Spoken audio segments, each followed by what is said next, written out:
Marlon Brando was a giant of the screen, bold, fearless, and often unpredictable. Known for reshaping what it meant to be an actor, he rarely showed vulnerability. But in the final years of his life, Brando made a surprising confession. He revealed that there was one actor he truly feared, not because of fame, but because of talent, intensity, and the power they held on screen. Marlon Brando. The name alone carries weight, a kind of mythic resonance that still echoes through Hollywood and beyond. He's often called the greatest actor of all time, a revolutionary who changed the craft forever.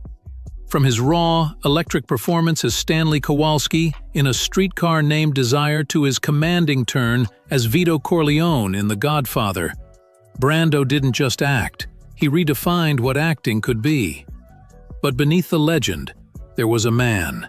Complex, troubled, brilliant, and, at times, deeply contradictory.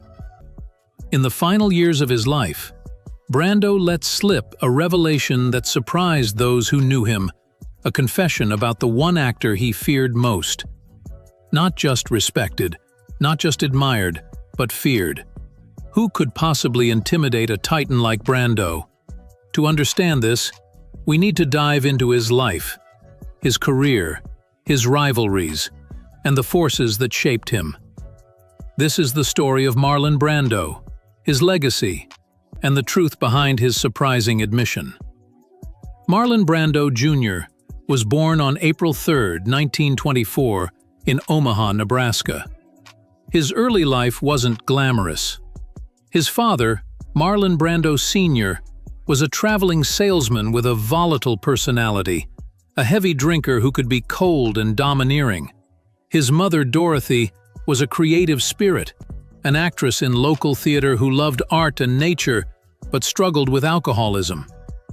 Growing up in Illinois, young Marlon, called Bud by his family, often felt neglected. He'd act out to get attention, sometimes performing for his mother to pull her out of her drunken haze. These moments of play acting, born from a need for connection, planted the seeds of his future craft. But they also left scars. Brando later said his childhood was marked by loneliness, a feeling that followed him even as he became a global icon. As a teenager, Brando was rebellious. He got expelled from high school for riding a motorcycle down the hallway, a story that's become part of his legend. His father sent him to Shattuck Military Academy in Minnesota, hoping discipline would straighten him out. It didn't. Brando hated authority and went out of his way to subvert it. He once climbed a bell tower, stole the 150-pound clapper, and buried it, then slyly joined a committee to find the culprit. This wasn't just teenage mischief. It was a glimpse of the contrarian streak that would define his life. In New York, Brando found his calling. He enrolled in the New School for Social Research and studied under Stella Adler, a legendary drama teacher who'd worked with Konstantin Stanislavski, the father of method acting. Adler's approach was transformative. She taught actors to draw on their own emotions and experiences to bring truth to their roles. For Brando, whose life was already a well of raw emotion, this was like handing a painter a new set of colors. Adler saw his potential immediately, calling him a genius within days. She didn't teach him to act, she later said. He was already a natural. He just needed to channel it.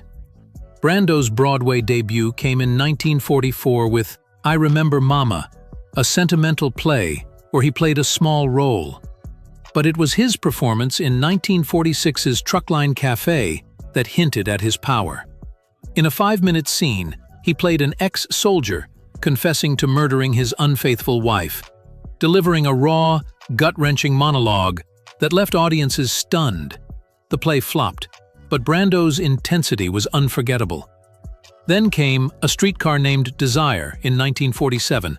Directed by Elia Kazan and written by Tennessee Williams, the play was a sensation, and Brando's portrayal of Stanley Kowalski was seismic. He didn't just play the brutish, volatile Stanley. He became him, bringing a mix of menace, charisma, and vulnerability that made audiences rethink what acting could be. The role wasn't easy on him, though. Night after night, channeling Stanley's violence tapped into memories of his father's aggression, pushing Brando to the edge of a breakdown. He later said he left Broadway for Hollywood to save his sanity. When Streetcar hit the big screen in 1951, Brando's performance was a revelation. Opposite Vivien Leigh's fragile Blanche Dubois, his Stanley was a force of nature, primal, magnetic, terrifying. The film earned 4 Oscars, though Brando didn't win. Still, he was now a star. Over the next few years, he delivered a string of iconic performances. As a paraplegic veteran in The Men, 1950, as revolutionary Emiliano Zapata in Viva Zapata, 1952, as Mark Antony in Julius Caesar, 1953, and as motorcycle gang leader Johnny in The Wild One, 1953. Each role showed his range, from brooding intensity to classical gravitas. In 1954, he finally won an Oscar for On the Waterfront, playing Terry Malloy, a washed-up boxer grappling with guilt and redemption. His famous "I could have been a contender" scene, improvised with director Elia Kazan, is still one of the most quoted moments in film history. Brando's ability to blend toughness with tenderness set a new standard for acting. But even as he soared, Brando was clashing with Hollywood. He hated the industry's phoniness, its obsession with image over substance. He refused to play the publicity game, shunning interviews and red carpets. On the set of 1955's Guys and Dolls, he butted heads with Frank Sinatra, who called him Mumbles and mocked his method acting. Brando fired back with a quip. "Frank is the kind of guy when he dies, he's going to heaven and give God a hard time for making him bald." Their feud was real. Sinatra thought Brando was overrated, while Brando saw Sinatra as a symbol of everything he despised about Hollywood. This tension hints at the revelation we're building toward, but let's hold off for now. What made Brando so enigmatic wasn't just his talent, it was his complete disregard for the machinery of stardom. He had no interest in fame. He treated interviews like chores, rarely gave the press what they wanted, and often subverted expectations on purpose. He'd mumble, give sarcastic answers, or turn the conversation around entirely. The more Hollywood tried to shape him, the more he rebelled. In some ways, he never stopped being the boy who stole the bell clapper and then joined the search party. His off-screen life only added to his mystique. He was famously difficult on set, often refusing to memorize lines, improvising entire scenes, and walking away from projects when he grew bored. Directors both loved and loathed working with him, but actors admired him. James Dean was mesmerized by him. Paul Newman admitted Brando had opened the door for a new kind of masculinity in American film, one that was complex, tormented, deeply emotional. Brando didn't just act, he felt. And he made you feel too. As the 1950s gave way to the 1960s, Brando's choices became more unconventional. He took roles that didn't always make sense commercially, including Sayonara, 1957, which challenged American racism and won critical acclaim. But there were misfires too. The Fugitive Kind, 1960, and Mutiny on the Bounty, 1962, were plagued by behind-the-scenes issues. On Mutiny, Brando was famously difficult, rewriting the script on set, clashing with the director, and running massively over budget. The film's production was so chaotic that it effectively torpedoed his leading man status. Hollywood began to see him as unreliable, even toxic, and Brando didn't care. He turned away from the spotlight, moved to Tahiti, and began a long period of semi-retirement. He bought the atoll of Tetiaroa and envisioned it as a sustainable paradise. This wasn't a publicity stunt, it was his escape, a place where the pressures of celebrity couldn't follow him. He raised children there, built homes, and tried to disappear from the world that had crowned him king. But the world wouldn't forget him. In the late 1960s, his career seemed dead. Studios wouldn't hire him. His name no longer guaranteed box office success. Then came The Godfather. Francis Ford Coppola, had to fight to cast Brando as Vito Corleone. The studio didn't want him. He was seen as washed up and difficult. But Coppola believed in Brando's brilliance and set up a screen test. Brando stuffed tissues in his cheeks, darkened his hair with shoe polish, and transformed into the aging mafia patriarch. The studio was floored. He got the role. The Godfather, 1972, wasn't just a comeback. It was a resurrection. Brando's quiet, calculated portrayal of Don Corleone was unlike anything audiences had seen. He didn't shout or rage.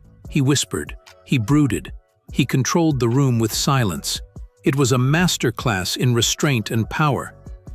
The performance earned him his second Oscar, but in true Brando fashion, he refused it. Instead, he sent Native American activist Sacheen Littlefeather to the ceremony to decline the award in protest of Hollywood's portrayal of indigenous peoples. It was a move that shocked the world. And it became one of the most political moments in Oscar history. That night, Brando didn't just challenge the industry, he exposed it. After The Godfather, he took another strange turn.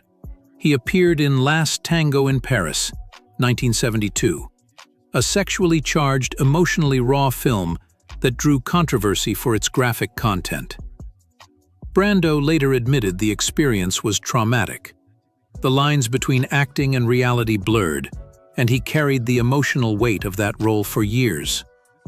The film pushed boundaries, but it also revealed the toll that such performances could take on the man delivering them. The rest of Brando's career was marked by inconsistency. He gave stunning performances in films like Apocalypse Now, 1979, where he played the reclusive Colonel Kurtz, a role he barely prepared for and improvised entirely. He arrived on set overweight and uncooperative, but somehow his presence was so magnetic, so eerie, that it worked. His scenes were filmed in shadow to hide his size, and yet his voice and aura dominated the film's climax.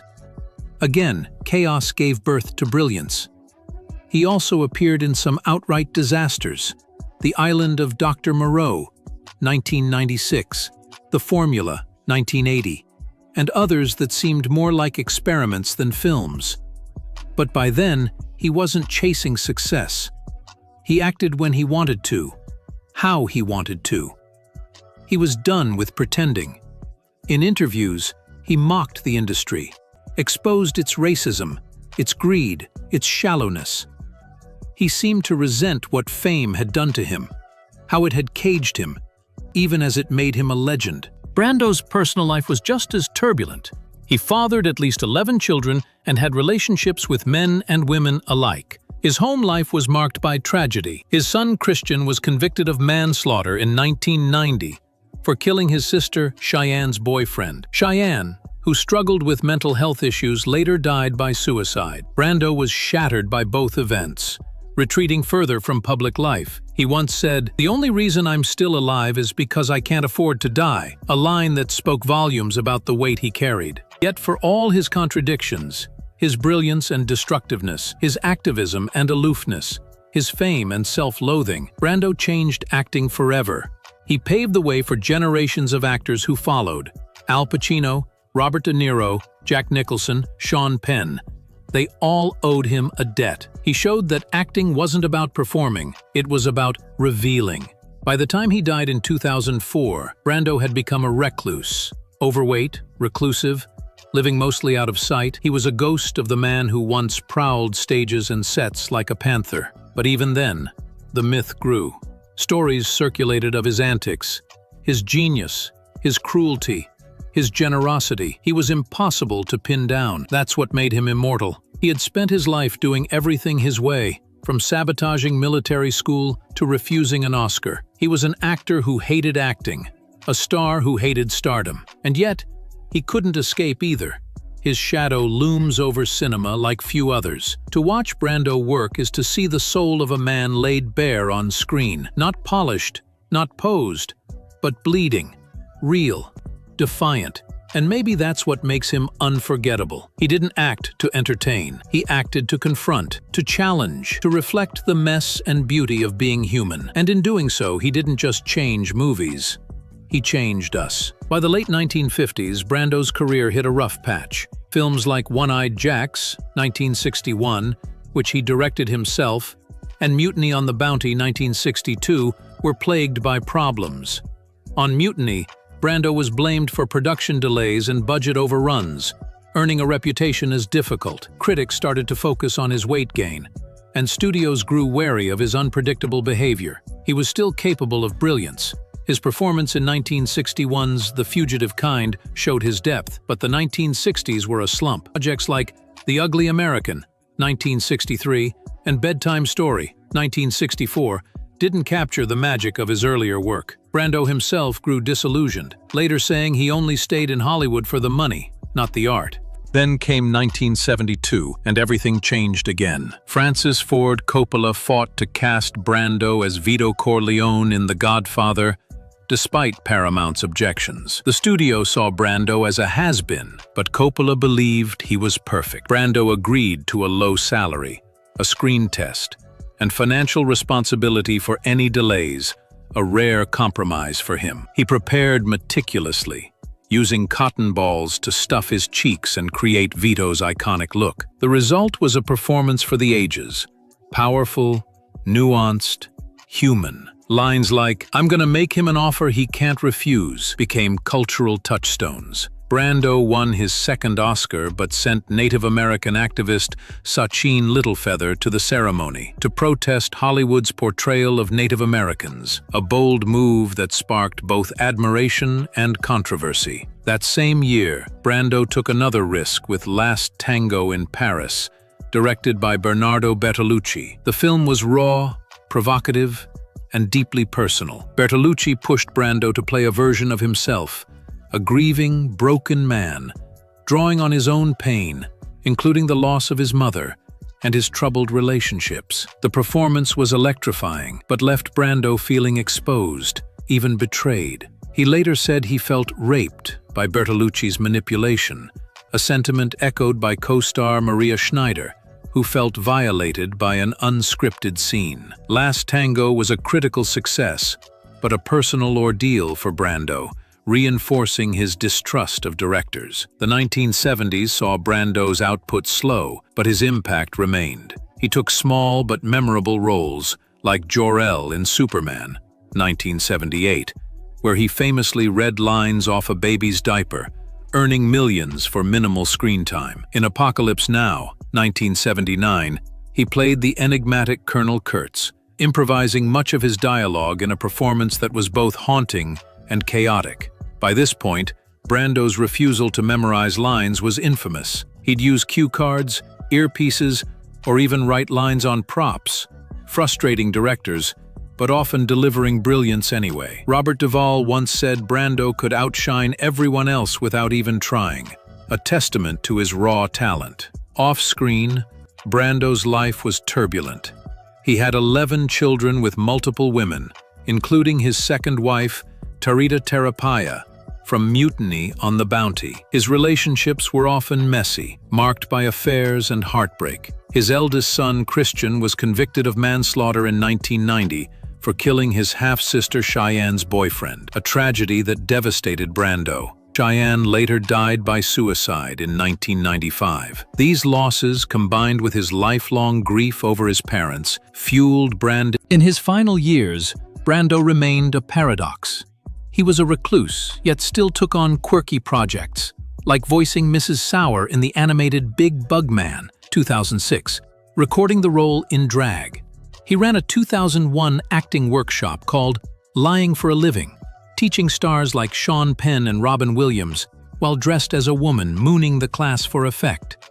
He predicted actors would one day be replaced by digital avatars, a prescient idea he explored in recordings for the documentary Listen to Me, Marlon, 2015, where his own voice narrates his life through hours of personal audio tapes. These tapes revealed a man wrestling with his demons, his fame, and his craft, still searching for truth. So, who was the actor Brando feared most? In a 2001 interview recounted in the documentary Listen to Me, Marlon, Brando named Laurence Olivier. Why? Olivier was the antithesis of Brando's method approach. Where Brando drew from personal pain, Olivier was a master of technique, transforming through voice, posture, and craft without needing to feel the role.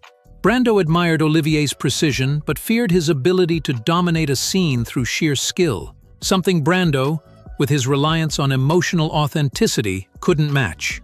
Olivier, in turn, reportedly called Brando the best actor of their era, a mutual respect tinged with rivalry.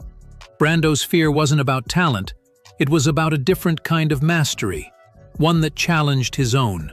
This revelation tells us something profound about Brando.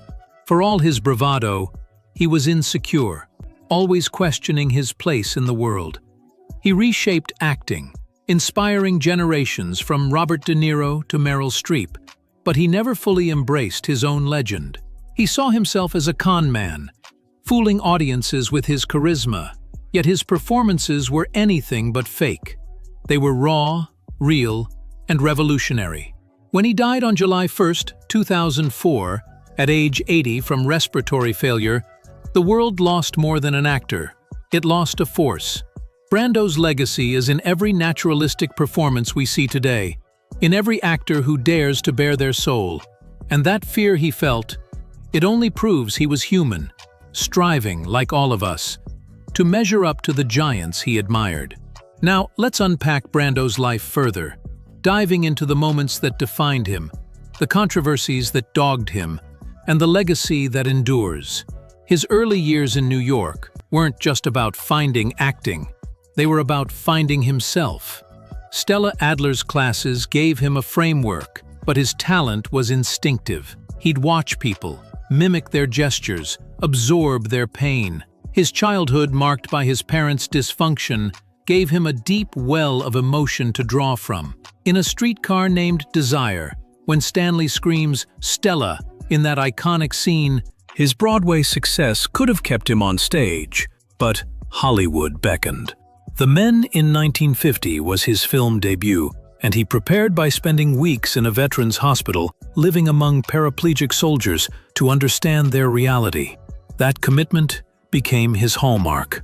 For Viva Zapata, he studied Mexican history and worked with John Steinbeck to shape the script. For Julius Caesar, he mastered Shakespearean dialogue, holding his own against classical actors like John Gielgud. And in The Wild One, he embodied a new kind of rebel, inspiring counterculture icons like James Dean and Elvis Presley. His leather jacket and swagger became symbols of a generation questioning authority. But Brando's rebellion wasn't just on screen. He loathed Hollywood's control, its formulaic stories, its obsession with stars as products. He formed his own production company, Pennebaker, named after his mother, to make films with social value. Movies like Sayonara, 1957, which tackled interracial marriage, and A Dry White Season, 1989, which addressed apartheid, reflected his commitment to issues like civil rights and Native American advocacy. He marched in the 1960s alongside Martin Luther King Jr. and supported the American Indian movement, using his platform to amplify marginalized voices. Yet his activism often came with personal contradictions. He could be callous in relationships, leaving a trail of broken hearts, including Rita Moreno, who attempted suicide after their affair ended. The 1960s were tough. After the Mutiny on the Bounty debacle, where Brando was scapegoated for a $6 million overrun, his reputation took a hit. He clashed with directors, rewrote scripts, and sometimes seemed to sabotage projects. One-Eyed Jacks, his directorial debut, was a passion project that flopped, costing Paramount millions. By the end of the decade, he was seen as a risk, a faded star. But Brando didn't care about fame. He cared about truth, even if it meant alienating the industry. His comeback in The Godfather wasn't just a career revival, it was a middle finger to Hollywood's doubts. He took a role no one thought he could pull off and made it iconic, proving his genius was undimmed. Last Tango in Paris was another turning point. Bertolucci wanted Brando to strip away the actor's studio mask and play himself. The film's raw sexuality and emotional depth shocked audiences. But Brando felt manipulated. He poured his grief over his parents and his failures as a father into the role, only to feel exposed when the film was released. Schneider, too, felt betrayed, particularly over the infamous butter scene, which wasn't in the original script. Brando swore he'd never give so much of himself again, and in many ways, he didn't. His later roles, like in Superman and Apocalypse Now, were more about cashing checks than bearing his soul. Yet even in those, his presence was magnetic. In Apocalypse Now, his improvised monologues as Kurtz, delivered in near darkness, turned a troubled production into a masterpiece. Brando's personal life was as dramatic as his films. His 11 children came from relationships with 3 wives and several lovers. His first marriage to Anna Kashfi ended in bitterness. His second to Movita Castañeda was brief. His third to Tarita Teripaya lasted longer, but was strained by his absences. The 1990 tragedy with Christian and Cheyenne shattered him. At Christian's trial, Brando sobbed, "I tried to be the best father I could be." His grief was compounded when Cheyenne took her own life 5 years later. These losses fed into his reclusiveness, his weight gain, and his health struggles. By the 1990s, he was living on a pension and residuals, his fortune eroded by legal battles and his Tahitian Islands upkeep. Yet Brando never stopped being curious. His library of 4,000 books, auctioned after his death, covered everything from philosophy to Native American history. He spoke 5 languages: English, French, Spanish, Italian, and Japanese, and was fascinated by technology, predicting digital actors decades before deepfakes. His 2001 acting workshop, where he taught in drag and brought in homeless people for improv, showed his playful, provocative side. He called it lying for a living, a nod to his belief that acting was about convincing yourself first. The tapes from that workshop, locked away by his executor Mike Medavoy, are a holy grail for Brando fans, capturing his unfiltered genius. So why did Brando fear Laurence Olivier? It wasn't just Olivier's technical brilliance, his ability to transform into any character with surgical precision. It was what Olivier represented, a different path. Brando's method was messy, emotional, rooted in his own pain. Olivier's was controlled, intellectual, almost effortless. Brando worried he couldn't match that polish, that his rawness might be seen as less. In Listen to Me, Marlon, he speaks of Olivier with awe, admitting he felt outclassed. Brando's fear of Olivier reveals his vulnerability, a trait that made his performances so human.